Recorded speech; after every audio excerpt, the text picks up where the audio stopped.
எந்த மனிதனையும் முருகன் விபரீதமாக தேர்ந்தெடுக்க மாட்டார். தெய்வ அருள் யார் மீது விழுகிறதோ அவரின் வாழ்க்கையின் ஒரு கட்டத்தில் ஒரு தெய்வீக மாற்றம் நடக்க ஆரம்பிக்கும். அந்த மாற்றத்திற்கு பின்னாலே பல காரணங்கள் இருக்கும். இன்று முருகன் உன்னை தேர்ந்தெடுத்ததற்கான முக்கிய 10 டிவைன் காரணங்களை நீங்கள் அறிந்து கொள்ளப் போகிறீர்கள். உன் மனம் இயற்கையாக நல்லதை விரும்புகிறது. முருகன் ஆறுமுகன், ஆரம், அன்பு, ஒழுக்கம். நீ ஒருவர் கஷ்டப்படுவதை பார்த்தால் மனம் வலிக்கிறது என்று நினைக்கிறாய். இதுதான் முருகன் உன் உள்ளத்தில் இருப்பதற்கான அடையாளம். நீ பிறருக்கு உதவ விரும்புகிறாய், சமயம் இல்லாமல் கூட, பிடித்த அளவு கூட உதவ முயல்வாய்.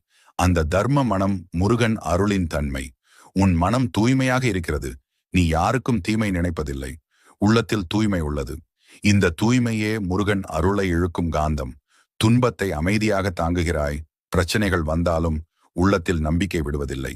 இந்த சமயத்தில் அமைதி முருகன் தரும் தைரியம்.